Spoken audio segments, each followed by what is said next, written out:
December 18th. Herdiskitlish. Arnar came to see me the next day.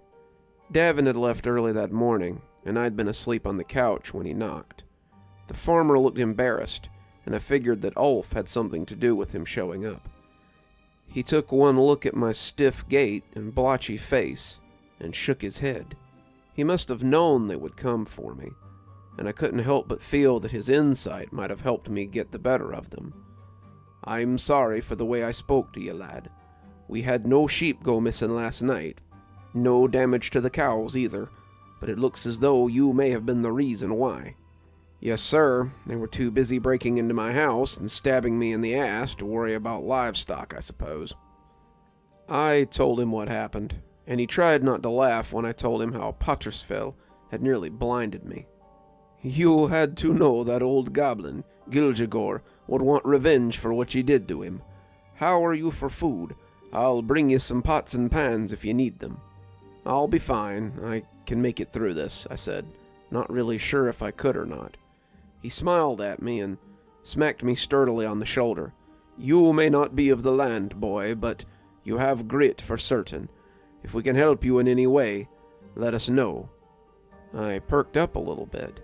"I could use some hands tonight. It's 2 against 6 and 7 tonight," he said, looking sheepishly away.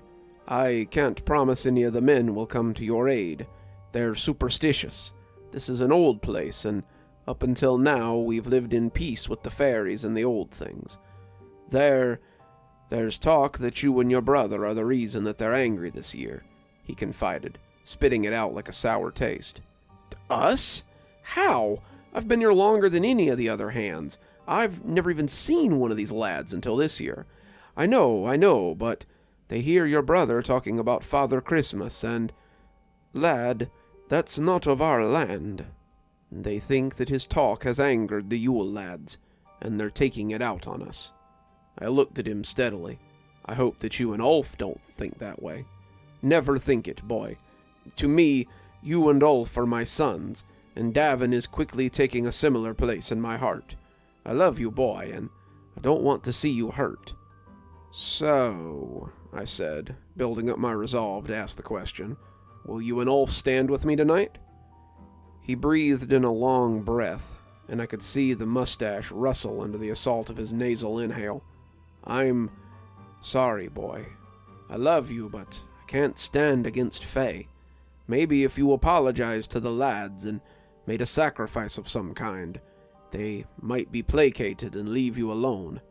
I shook my head, finding myself more hurt by his refusal to help than I had thought I would. "I won't placate them. They attacked my house. I can't stand for that." "Be reasonable, boy. You can't fight the Fae and win. They're older and craftier and stronger than we mortals are. I'm tired, Arnar. If you need me, I'll be here, defending my home. I'm probably going to take a bit of leave until the situation is resolved." He sighed, but he nodded. "Good luck, boy." With that, he left us to our fate. Davin came back around lunchtime.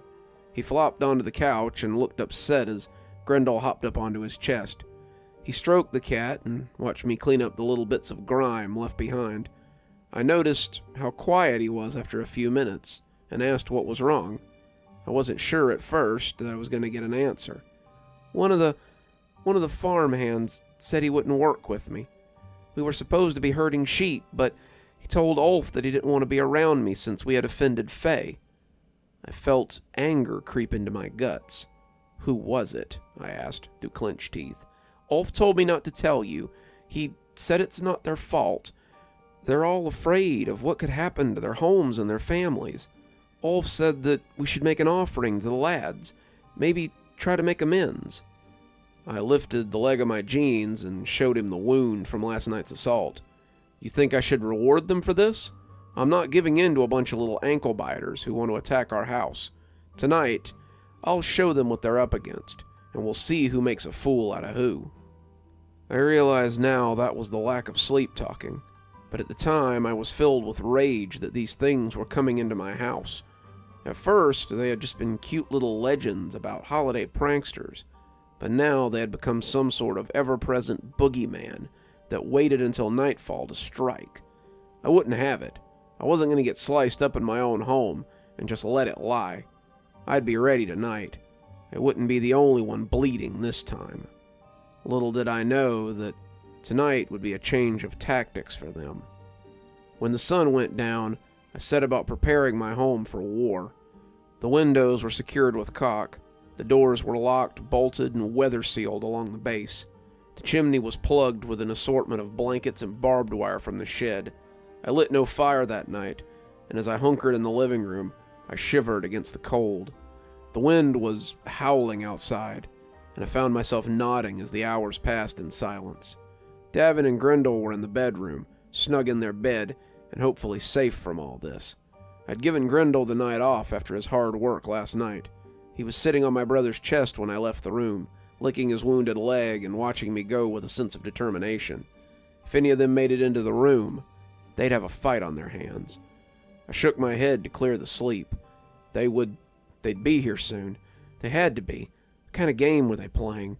They were never consistent in their arrival, and I suddenly wondered if they were still going about their usual holiday duties. Was I just a box on their checklist? Were they still leaving presents and causing a little mischief in other houses? The more I thought about it, the more heavy my eyes became, and before I knew it, I was snoring against the arm of the couch. I was roused from sleep around midnight by the last sound I expected to hear in my house. The front door creaked open before slamming shut hard enough to rattle the windows. I bounded up from beside the couch, my hurt legs stiff and asleep after having knelt for so long. I ran to the door, expecting to see all 7 lads waiting for me on the mat. But there was nothing. I checked the door and found that it was still locked. I looked at it sleepily, trying to decide if I had imagined it or something. That's when the cabinet started slamming. It started with the pot cabinet. It was empty, of course. The lads had stolen all my cookware, and the door crashed open and shut in a quick 3-lick pattern. Then it moved up to the pantry, the door creaking open as the thick wood slammed shut with enough force to rattle the hinges. I had run into the kitchen, weapons at the ready, but there was nothing there. The doors opened and closed, and all the while, there were no hands to move them. Then the cupboard under the sink joined the chorus. The dented refrigerator door swung drunkenly open, the light blinking before the door slammed shut again.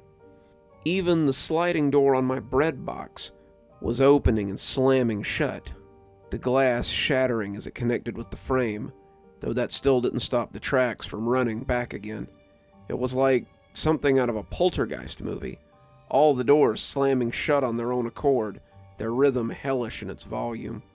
When the hallway door slammed as well, I jumped and spun, ready to attack, but found nothing but air. They were all doing it before long, a thunderous cacophony of slamming doors and creaking joints. I put my hands over my ears and tried to block it out, but it was impossible. Finally, I went and sat in the bedroom, Davin sitting up in bed and holding a squirming Grendel. I shrugged at him tiredly. Guess we have to put up with this until daybreak. How wrong I was. Good evening, everyone. It's me, Dr. Plague. Thank you so much for joining me for tonight's story. Well, tonight we've met Erutious, or Door Slammer. He falls directly under the category of annoying lad. Door Slammer's kind of interesting, as I've seen him as more of an ethereal lad. Like, maybe he controls doors and he doesn't even need to be there to do anything with them. His description says he stomps around and slams doors, keeping everyone awake, so pretty self-explanatory. It's kind of funny to think that the lads have their own little ground force, as well as their own little psychological army to mess with you on 2 fronts, and I've really enjoyed telling their story to you guys. I hope you guys will join me for the next, I think it's 8 nights. The story is just getting started, and there's much, much more to come. If you're looking for something to read this holiday season, may I suggest my holiday playlist. Whether you're out with the kids picking a tree, or driving around looking at lights, or just picking a corner to shake in fear from as you hear the inevitable footsteps of the Krampus, I can't think of a better soundtrack for the holidays than my holiday playlist. Tonight's recommendation is The Night I Met Soap Sally, which I have to thank another listener for, a Jay Grantham, who tipped me off to the idea.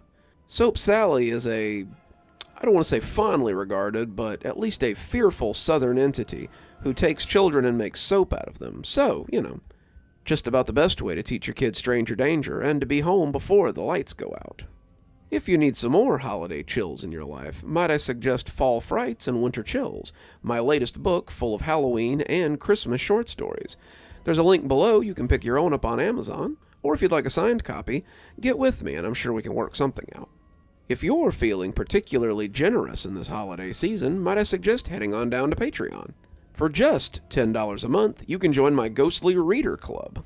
That means you get a book anytime I write one, signed and on your doorstep. Should be the perfect thing to fill that hole on your bookshelf. You know the one. Speaking of our patrons, let's go ahead and thank them, shall we? Thanks to Janet for being our Spooky Skeleton tier contributor, and thanks to Winter, Xaronan, Emily Coltsfoot, Martha, Marianne Schuler, Jennifer Damron, and Tyler Parker for being our Ghostly Reader tier contributors. Thanks, everyone. We just couldn't do the show without you. There's a link to my Patreon below if you'd like to come have a look. We have many, many tiers, and I'm sure you'll find something that'll suit you. And as always, thanks for stopping by. Dr. Plague, signing off. Have a wonderful evening and a spooky holiday season.